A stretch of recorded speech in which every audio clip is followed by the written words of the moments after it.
The stars looked different today. Captain Jake Morrison stood on the bridge of the UES Valor and watched the readings on his screen. Something big was moving near Jupiter, something that did not belong there. The ship appeared without warning. One moment the space around Jupiter was empty. The next moment a massive vessel hung in the darkness. It was 3 times the size of any human ship. Its hull gleamed like polished silver and strange lights pulsed along its sides. Jake pressed the communication button. Command, this is Valor. We have an unknown vessel in Jupiter space. Request immediate backup. Admiral Lisa Park received the message at Earth Command. She had been waiting for this day for 20 years. Ever since the deep space monitors picked up the first alien signals, she knew first contact was coming. She just hoped humanity was ready. The alien ship sent a message. The words appeared on every human communication device in the solar system. Greetings, young species. We are the Zephyrians of the Galactic Confederation. We come in peace to welcome you to the galaxy. The message was perfect English. Too perfect. Someone had been watching humanity for a long time. Veltar stood on his bridge and looked at the small blue world. His 4 eyes blinked in sequence as he studied the readings.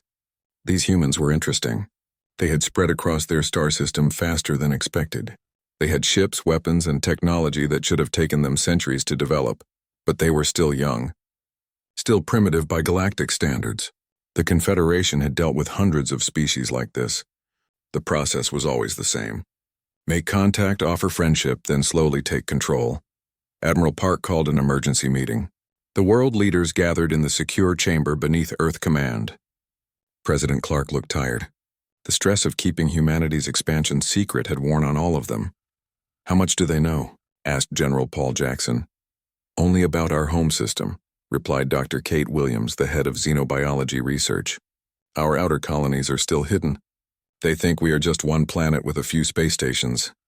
Admiral Park nodded. Good. Let them keep thinking that. We need to learn everything we can about them before they learn about us. The first meeting was set for 3 days later. The aliens wanted to meet aboard their ship. Commander Rick Hayes volunteered to lead the human team. He was a good choice.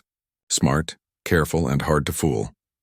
Dr. Amy Collins joined the team as their science expert. She had studied alien signals for years and knew more about possible alien biology than anyone else. Helen Troy came as their diplomat. She spoke 12 languages and could read people better than anyone in the service. The alien ship was beautiful and terrifying. As the human shuttle approached, they could see details that their sensors had missed. The hull was not metal but some kind of living crystal. Patterns of light moved through it like blood through veins. The docking bay was huge. It could have held 50 human shuttles. Strange symbols covered the walls and ceiling. The air felt thick and tasted of flowers and ozone. Veltar met them at the airlock. He was tall and thin with skin that looked like blue glass. His 4 eyes moved independently, watching different parts of the room at once. When he spoke, his voice came from a small device on his chest. Welcome, humans. I am Fleet Commander Veltar of the Zephyrian Naval Forces. We are honored to make first contact with your species. The words were friendly, but something felt wrong. Commander Hayes had spent years reading people and situations. This felt like a business meeting, not a historic moment. The aliens led them through corridors filled with soft light and strange music. Everything was smooth and curved. No sharp edges anywhere. It felt more like walking through a dream than a spaceship. The meeting room was a perfect sphere. Chairs grew from the floor as they entered. The walls showed images of space, but not their space. These were alien stars around alien worlds. Please sit, said Veltar. We have much to discuss. Dr. Collins took out her recorder, but Veltar held up one long finger. No recordings, please. This conversation is for understanding, not documentation. That was the first warning sign. Real diplomats always recorded everything. Tell us about your confederation, said Helen Troy. She kept her voice friendly, but her eyes watched everything. Veltar's skin shifted from blue to green. We are a union of over 200 species. We have brought peace to thousands of star systems. We help young species learn to live in harmony with the galaxy. Help them how? Asked Commander Hayes. Through guidance. Through structure. Young species are often violent and chaotic. They need time to mature before they can join galactic civilization as full members. Dr. Collins leaned forward. How long does that usually take? Oh, several centuries at least. Sometimes longer. It depends on how quickly a species can learn to follow galactic law. The three humans looked at each other. Centuries of being junior members did not sound like an invitation between equals. What kind of laws? Asked Helen. Veltar's skin brightened. Simple things. Limits on military expansion. Controls on dangerous technology. Guidelines for interstellar travel. All very reasonable. Commander Hayes felt ice in his stomach. And if a species refuses these guidelines? Why would they refuse? The alternative is to remain isolated, cut off from galactic trade and knowledge. Most species find isolation very difficult. The threat was clear even though the words were polite. The tour of the ship revealed more problems. The corridors were too clean. The crew was too small. Everything felt automated and sterile. This was not a ship built for war, but for intimidation. Dr. Collins noticed that the aliens avoided certain areas of their own ship. When she asked about the restricted sections, Veltar said they contained sensitive navigation equipment, but the readings from her hidden sensors suggested something else. Weapons. Lots of weapons. During dinner, Veltar spoke about other species the Confederation had helped. The Karathi had been relocated to better worlds. The Thexari had chosen to focus on art instead of space exploration. The Nexari had decided that military forces were unnecessary. Every story sounded the same. Species that had given up their independence in exchange for Confederation protection. Your species shows great promise, Veltar said as the meal ended. You have achieved much in a short time. Perhaps too much too quickly. Rapid advancement often leads to instability. Commander Hayes kept his voice steady. We prefer to think of it as human determination. Yes, determination can be useful, but it must be properly directed. The galaxy has rules that have kept peace for millennia. Young species sometimes think they can ignore these rules. This always leads to tragedy. The humans returned to their shuttle in silence. Only when they were back in space did Commander Hayes speak. They think they are conquering us, he said quietly. Dr. Collins nodded. They have done this before. Many times. They have a system. Helen Troy looked back at the alien ship. They do not know about our outer colonies. They think we are just one world. Commander Hayes smiled for the first time that day. Then they are in for a very big surprise. Dr. Amy Collins spent the next 3 weeks aboard the alien ship, learning about their technology and culture. What she discovered made her stomach turn cold. The Galactic Confederation was not the peaceful alliance they claimed to be. Every day she met with Keth Moore, a Zephyrian scientist who seemed eager to teach her about galactic civilization. His skin shifted colors as he spoke, showing emotions that humans were only beginning to understand. Your species fascinates us, Keth Moore said during one of their sessions. Most young races take thousands of years to develop space travel. You achieved it in mere decades after discovering nuclear energy. This rapid progress concerns the Council. Dr. Collins kept her expression neutral. Why would progress concern anyone? Keth Moore's skin darkened to a deep purple. Rapid advancement often leads to aggression. Your species has had over 300 wars in the past 1,000 years. Most civilized species have fewer than 10 conflicts in that same period. Maybe they just learned to hide their conflicts better, Dr. Collins suggested. The alien looked confused. Hide conflicts? Why would anyone hide the pursuit of peace? That was when Dr. Collins realized the truth. These aliens had not evolved past war. They had simply created a system where war was impossible for most species. Back on Earth, Lieutenant Colonel Sam Bennett worked through the night studying the alien databases they had been given access to.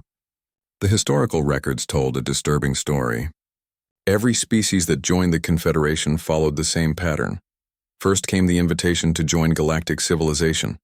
Then came the helpful suggestions about reducing military forces.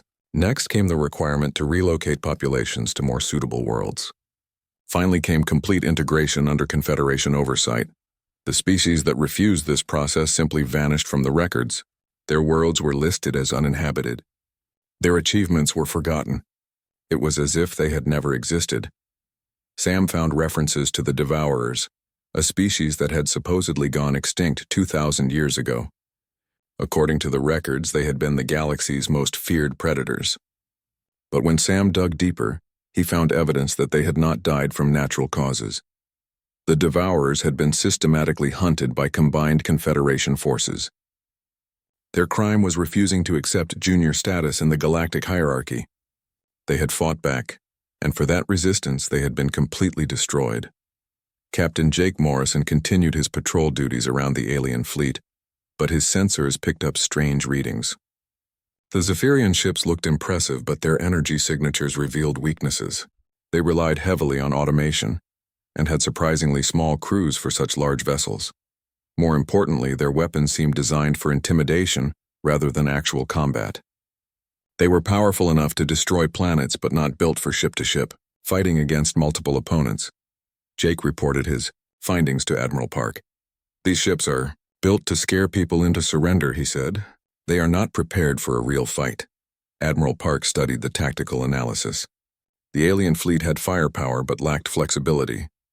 They expected their enemies to follow predictable patterns. They had been dealing with scared, isolated species for so long that they had forgotten how to fight determined resistance. Meanwhile, deep space monitoring stations across human space picked up signals that changed everything. Ships were moving in the outer colonies. Ships that were not supposed to exist according to the official records the aliens had been shown. Captain Steve Murphy of the exploration vessel New Horizon sent a coded message from the Kepler system. Contact established with alien observers near Jupiter. Maintaining communication silence as ordered. Colony ships proceeding to designated coordinates. Similar messages came from dozens of systems. Humanity's true expansion had been kept secret from Earth's official records. While the aliens studied human civilization, they had only seen a fraction of human space. The revelation that broke everything came during a diplomatic dinner aboard the alien flagship. Veltar spoke casually about humanity's future in the Confederation. "Your outer colonies will need to be relocated," he said while cutting something that looked like glowing fruit. "The worlds you have chosen are not suitable for a developing species. We have better planets available in more appropriate sectors." Commander Hayes set down his fork carefully. "What do you mean by more appropriate?" "Closer to Confederation oversight, of course. Young species often make poor choices about planetary development. It is better if they settle in areas where experienced species can guide them." Dr. Collins felt anger rising in her chest. "You want to move our people away from the worlds they have built?" Veltar's skin brightened with what humans were learning meant amusement. "Built is perhaps too strong a word. Your people have established basic settlements. With proper guidance, these can be developed into proper Confederation colonies." Helen Troy kept her voice steady. "And if we prefer to keep our current colonies?" The alien's four eyes focused on her with sudden intensity. "Preference is not relevant to galactic law. All member species must follow Confederation guidelines for safe development." The threat was clear. Join their system or face the consequences. That night, Commander Hayes sent an encrypted message to Earth. The message was simple, but carried enormous weight. "They intend to relocate our colonies and disarm our fleets. This is not an invitation. This is a conquest." Admiral Park received the message while meeting with the hidden colony coordinators. For the first time, Earth's leadership learned the full scope of human expansion. General Paul Jackson read the reports with growing amazement. 63 star systems with active human presence. Industrial facilities, research stations, military bases, and over 12 million colonists. "The aliens think we have maybe a dozen settlements," said Dr. Kate Williams. "They have no idea how far we have actually spread." President Clark looked at the star map showing human space. "How did we keep this secret from our own government?" Admiral Park smiled grimly. "Need to know basis, sir. We learned from history that loose tongues lose wars. The colony program was designed to be invisible until we needed it, and now we need it," said General Jackson. The final piece of the puzzle came from the alien databases. Dr. Collins discovered records of other species that had tried to resist Confederation integration. The Karathi had been pacified 300 years ago. The Thexari had been relocated 500 years ago. The Nexari had simply disappeared from all records. But buried in the archived files, Dr. Collins found something that changed everything. Navigation charts showing the current locations of Confederation fleets.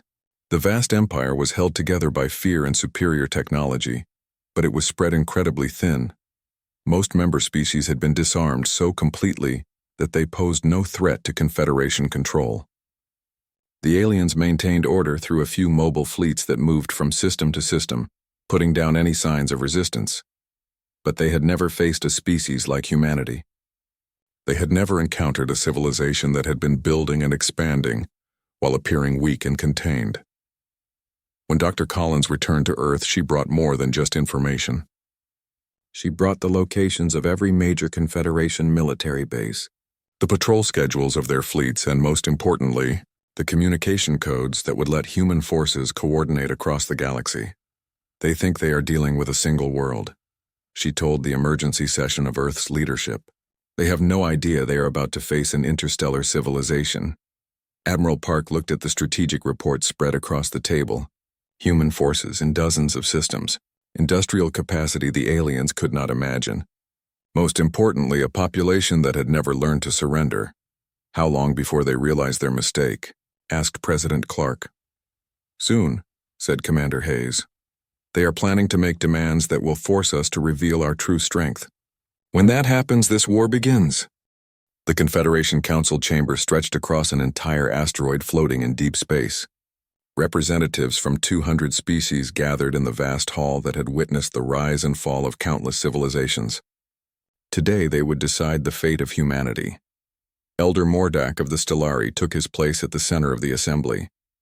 His ancient form had seen 10,000 years of galactic history. His voice carried the weight of absolute authority when he spoke to the gathered delegates. Fellow members of the Confederation, we face a problem that requires immediate attention. The human species has proven more troublesome than our initial assessments predicted. The reptilian Vasek delegate hissed his agreement. His species had joined the Confederation 800 years ago, after their homeworld was blockaded for refusing to reduce their military forces. They had learned the cost of resistance. These humans expand too quickly, the Vasek said. Our intelligence reports suggest they have established settlements in over 40 star systems without requesting permission or guidance from the Council. The ethereal Luminar representative flickered with concern. Her people communicated through shifts in their glowing form, and right now she radiated deep worry. Unauthorized expansion violates the most basic principles of galactic law. How did they achieve such rapid growth without our knowledge? Elder Mordak's ancient eyes focused on the holographic display showing human space. It appears they have been more cunning than we anticipated. While we observed their home system, they secretly launched colony ships to distant sectors. This deception suggests a level of strategic thinking that concerns the Council. On Earth, Professor Kate Williams led a team of military strategists and xenobiologists in a secure facility beneath the Rocky Mountains.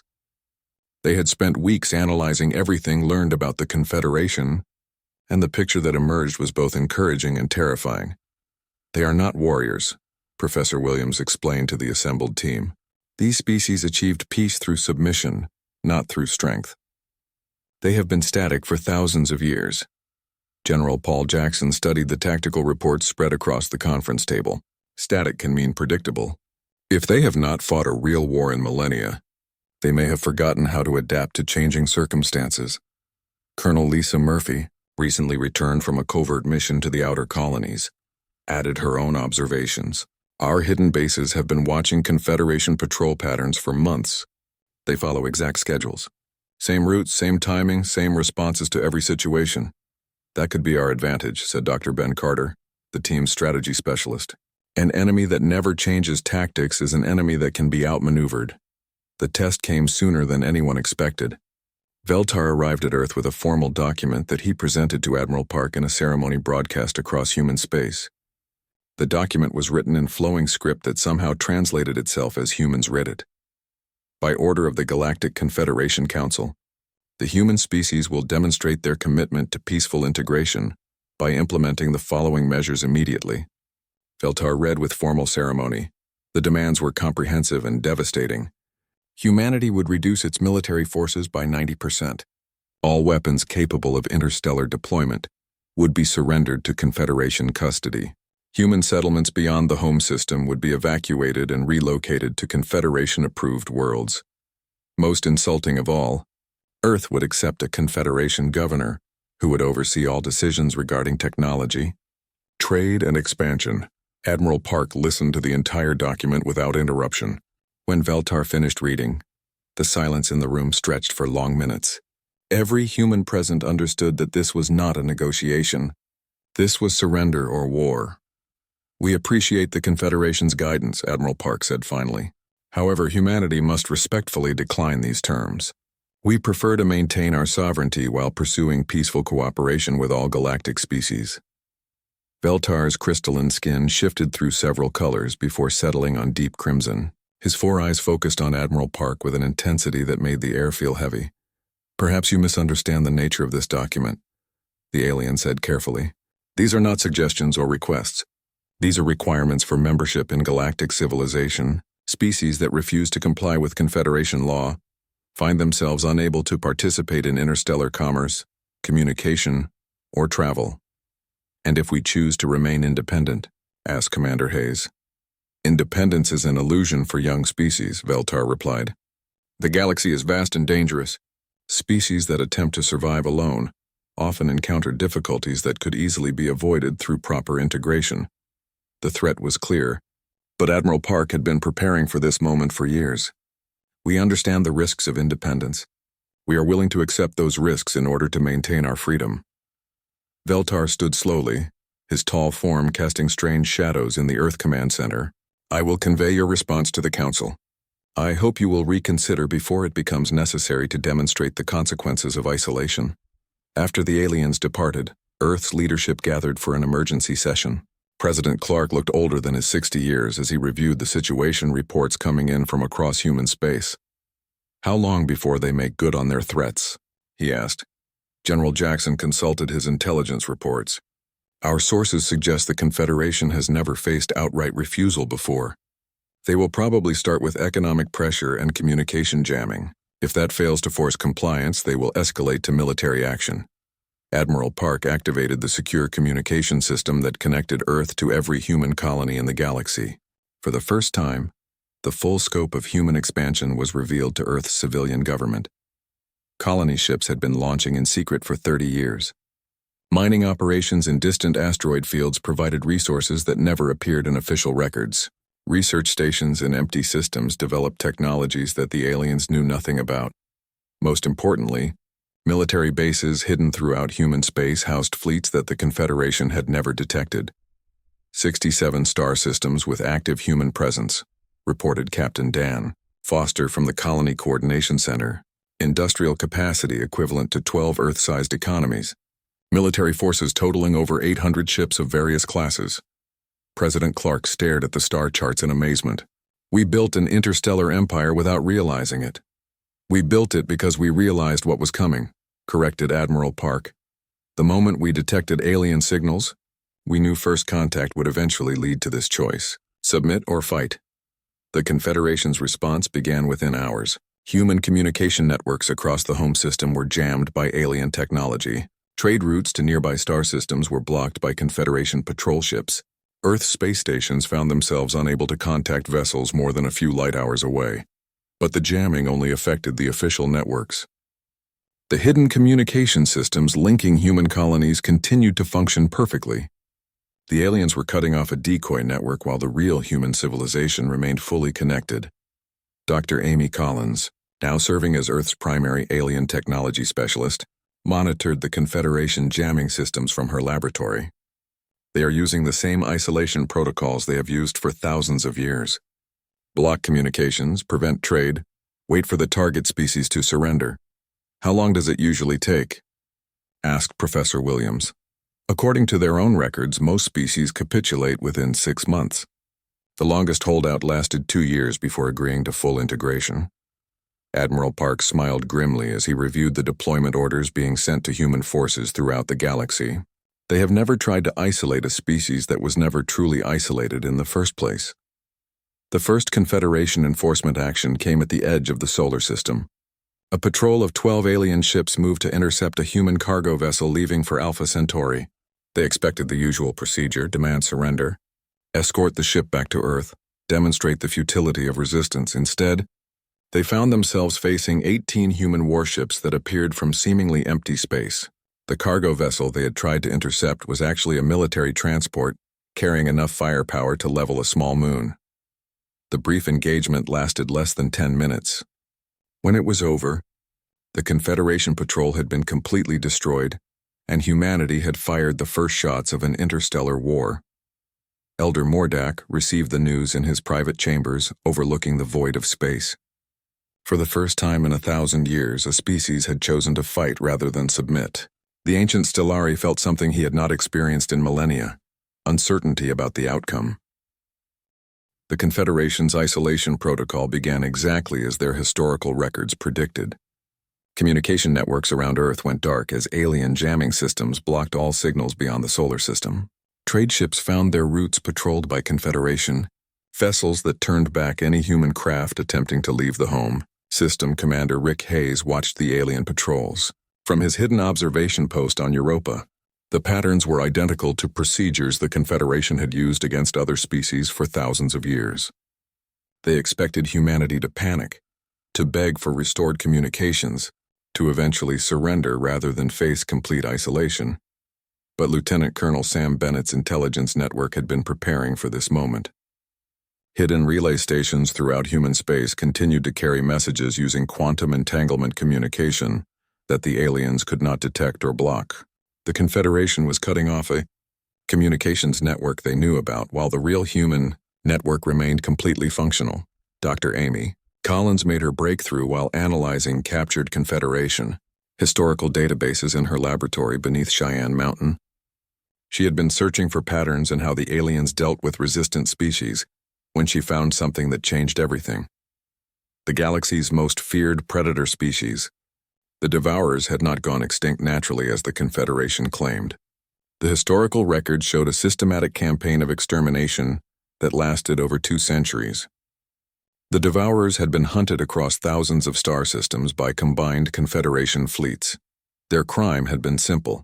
They refused to accept junior status in the galactic hierarchy. They had continued expanding, building, and developing their military even after being ordered to stop. For this resistance, they had been completely destroyed. But the records also revealed something else.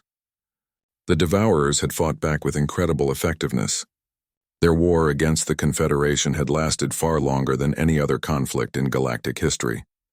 They had destroyed hundreds of Confederation ships and forced the aliens to commit resources from across their entire empire. The Devourers had only been defeated because they fought alone. No other species had been willing to risk Confederation retaliation by helping them. The discovery that changed everything came from an unexpected source. Captain Jake Morrison was investigating reports of unusual energy signatures near the edge of human space when his sensors detected an artificial structure hidden in an asteroid field. The space station was old and heavily damaged, but it was not abandoned. As Morrison's team approached carefully, they received a weak transmission in a language their computers could not translate. The voice sounded desperate and hopeful at the same time. Inside the station, Morrison found survivors of a species that was supposed to be extinct. The Karathi had supposedly chosen isolation 3 centuries earlier, abandoning their technology to live simple lives on a few agricultural worlds. The Confederation records showed them as a peaceful success story of proper integration. The reality was very different. The Karathi engineer who met Morrison at the airlock spoke in broken human languages, learned from intercepted transmissions. His name was Zixtal, and his people had been running and hiding for 300 years.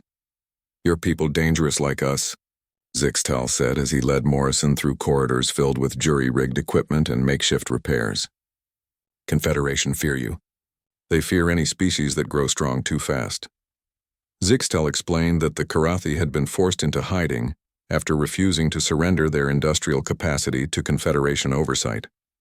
They had been living in secret enclaves ever since, constantly moving to avoid Confederation patrols that hunted them through the galaxy. "We watch you from far places," Zixtal continued. "You spread like fire and dry grass. You not stay on one world like they expect. This give you strength they not understand." The hidden Karathi had been monitoring human expansion for years. They had watched human colony ships reaching distant star systems that the Confederation knew nothing about. They had seen human industrial facilities producing ships and weapons far from alien observation. Most importantly, they had seen something that gave them hope for the first time in centuries. Humanity was not alone in the galaxy. Morrison transmitted Zixtal's information back to Earth using the hidden quantum network. Admiral Park received the intelligence reports while meeting with colony coordinators from across human space. For the first time, Earth's leadership learned the true scope of the galaxy's hidden resistance. "How many other species are out there?" asked General Paul Jackson. "Unknown," replied Colonel Sam Bennett. "The Karathi have made contact with at least 6 other survivor groups, species that officially surrendered to the Confederation but actually went into hiding rather than submit to complete integration." Dr. Kate Williams studied the star charts, showing possible locations of hidden colonies. If there are this many survivors, the Confederation's control might not be as absolute as they claim. The intelligence breakthrough came when Zixtal provided Morrison with access codes to a secret communication network that connected hidden resistance groups across the galaxy. The network had been operating in secret for over 1,000 years, allowing survivors to share information and coordinate their survival efforts. Through this network, humanity learned the truth about the Confederation's military strength. The vast galactic empire was held together by fear and superior technology, but their actual forces were spread incredibly thin across thousands of star systems. Most member species had been disarmed so completely that they posed no threat to Confederation control. The aliens maintained order through a relatively small number of mobile fleets that moved from system to system, putting down any signs of resistance. But they had never faced coordinated resistance from multiple species simultaneously. Their entire strategy was based on isolating and destroying threats one at a time. Admiral Park convened an emergency session with Earth's leadership and the colony coordinators. The secure communication chamber filled with holographic representations of human leaders from dozens of star systems. "The situation has changed," Admiral Park announced. "We are not facing this alone. There are allies out there who have been waiting for someone strong enough to stand up to the Confederation." Captain Steve Murphy reported from the Kepler colony. "Our industrial facilities are operating at full capacity. We can produce ships and weapons faster than the Confederation expects. Their intelligence about our capabilities is at least 10 years out of date." Colonel Lisa Murphy added her assessment from the Military Coordination Center. "Our distributed command structure means they cannot cripple our forces with a single decisive strike. They would have to attack dozens of systems simultaneously to stop our industrial production." "Can they do that?" asked President Clark. General Jackson consulted the latest intelligence reports. "Not without leaving their core systems defenseless. The Confederation military is designed to maintain order, not fight total war. They have never needed to commit their entire force structure to a single conflict." Dr. Amy Collins provided the final piece of the strategic puzzle. "Their own historical records show that they have always won through superior technology and the threat of isolation. They have never faced an enemy that could match their industrial capacity or coordinate resistance across multiple star systems. The hidden communication network carried more than just intelligence. It carried hope. Across the galaxy, species that had been hiding in the shadows for centuries began to believe that the Confederation's reign of terror might finally be ending. The Thexari sent word from their hidden shipyards that they could provide advanced stealth technology. The Nexari offered to share their expertise in guerrilla warfare tactics. Dozens of other survivor groups pledged whatever resources they could spare to support humanity's resistance. But the most important message came from the descendants of the Devourers. A small group had survived their species' genocide by hiding in the empty spaces between galaxies. They sent a simple message through the resistance network. "We remember how to fight them. We can teach you their weaknesses." Admiral Park looked at the strategic situation with new understanding. Humanity was not just fighting for its own freedom. They were fighting to liberate an entire galaxy that had been held in chains for thousands of years. "How long before the Confederation realizes what they are really facing?" asked Commander Hayes. "Soon," replied Dr. Collins. "They will escalate to military action when isolation fails to force our surrender. When that happens, they will discover that this war is not what they expected." The galaxy held its breath as 2 very different civilizations prepared for a conflict that would determine the future of every species among the stars. The Confederation fleet that arrived at Earth was the largest armada assembled in over 1,000 years. 500 ships from dozens of species stretched across space like a metal constellation. Every vessel represented the technological might of civilizations that had ruled the galaxy for millennia. Elder Mordak stood on the bridge of the flagship watching the small, blue world that had caused so much trouble. His ancient form carried the weight of 10,000 years of galactic dominance. Today he would personally oversee humanity's subjugation as a lesson to any other species. Considering resistance, the opening transmission was broadcast across all human space using every communication frequency the Confederation could access. Elder Mordok's voice carried absolute authority as he spoke words that had ended the independence of countless civilizations. People of Earth, you have rejected the galaxy's gift of guidance and chosen the path of primitive aggression. You will now face the consequences of defying galactic law. Surrender your fleets and submit to Confederation authority, or watch your world burn. Admiral Lisa Park received the ultimatum in the command center beneath Colorado. Around her, displays showed tactical information that would have amazed the aliens if they could have seen it. Human forces were not concentrated around Earth as the Confederation expected. They were spread across 67 star systems in positions the aliens had never detected. Admiral Park's response came not from Earth alone, but from every human settlement simultaneously. Across the galaxy, human fleets dropped their stealth systems and revealed themselves to Confederation sensors.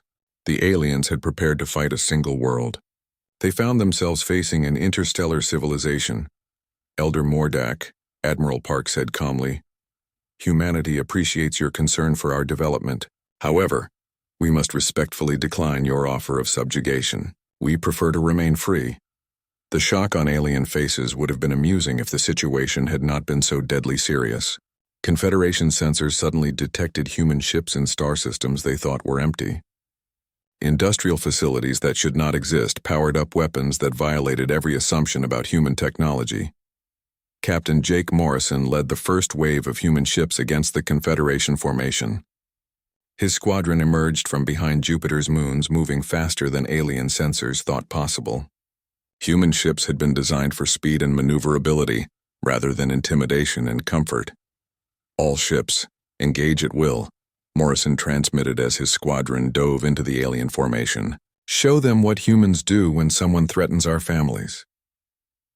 The first engagement lasted less than an hour, but it changed everything. Human tactics were unlike anything the Confederation had ever encountered. Human ships pushed their reactors beyond safe limits, executed gravity-assisted turns that should have killed their crews, and maintained perfect coordination under fire through what seemed like pure determination. The Zephyrians found their advanced shielding useless against human weapons that had been specifically designed to penetrate energy barriers. The Vasek discovered that their armored hulls could not withstand human boarding parties that fought with a ferocity that shocked veteran warriors. Commander Rick Hayes led one of these boarding actions against a Confederation cruiser. His team moved through alien corridors with equipment that looked primitive compared to Confederation technology, but worked with deadly effectiveness. They build their ships like palaces, Hayes reported as his team captured the alien bridge. "Beautiful but not practical for actual fighting. These corridors are too wide, and their blast doors are too slow." The aliens had designed their ships for psychological impact rather than combat efficiency. They had been conquering through fear for so long that they had forgotten how to fight enemies who refused to be afraid. Dr. Amy Collins monitored the battle from her command post on Earth. The tactical displays showed human forces engaging Confederation ships across multiple star systems simultaneously. This was not the single decisive battle the aliens had planned. This was total war across dozens of fronts. "They cannot adapt," Dr. Collins reported to Admiral Park. "Their command structure is too rigid. They keep trying to use the same tactics that worked against other species. But we are not like other species." The turning point came when human forces revealed their secret weapon. The hidden alliance with surviving resistance groups across the galaxy activated simultaneously with the human attack. Karathi ships emerged from asteroid fields where they had hidden for centuries. Thixari stealth vessels appeared behind Confederation rearguards. Nexari guerrilla fighters sabotaged alien supply lines. Elder Mordok watched his carefully planned subjugation turn into chaos as reports flooded in from across the galaxy. Species that had been peacefully integrated for centuries were suddenly attacking Confederation forces. Hidden bases that intelligence had never detected were launching coordinated strikes against isolated alien fleets. "How is this possible?" demanded the Vasek admiral whose fleet was under attack in 3 different star systems. "These species were pacified centuries ago. They were never pacified, replied Zixtal from his hiding place aboard a Karathi strike ship. They were just waiting for someone strong enough to lead the fight. The Confederation's response was confusion and panic. Their member species had become so accustomed to peaceful submission that many had forgotten how to fight at all. The command structure that had maintained order for millennia collapsed. Under the stress of coordinated resistance, General Paul Jackson coordinated human forces from the Strategic Command Center on Luna. The battle reports showed a pattern that amazed even veteran military planners. Human ships were not just winning individual engagements. They were systematically dismantling the Confederation's entire military structure. Their fleets are designed to intimidate isolated worlds, General Jackson explained to the assembled commanders. They have never faced coordinated resistance from multiple species with industrial capacity to match their own. The final blow came when the descendants of the Devourers revealed themselves.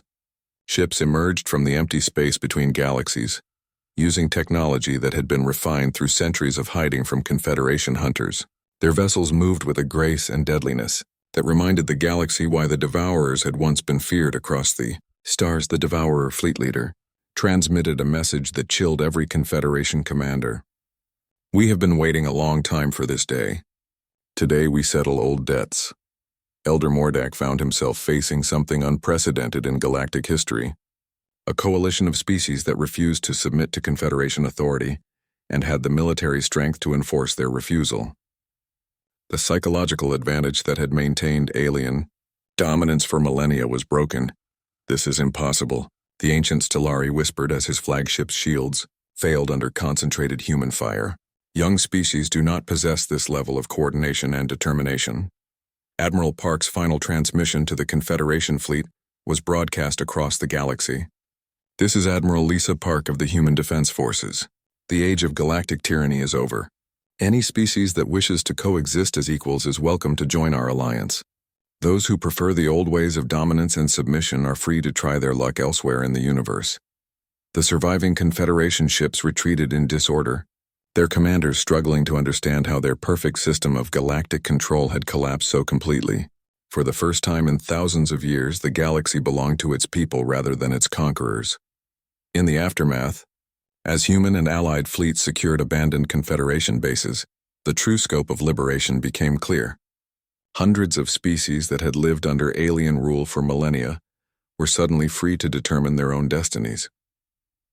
Captain Morrison docked his battered ship at the newly liberated space station above Earth. Around him, vessels from dozens of species worked together to establish the foundation of something the galaxy had never seen before.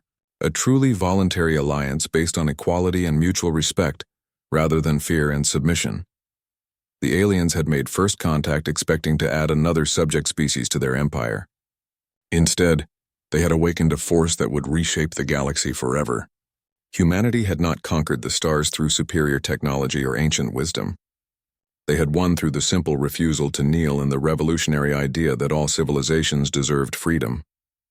The galaxy had learned what humans meant when they said that some things were worth fighting for.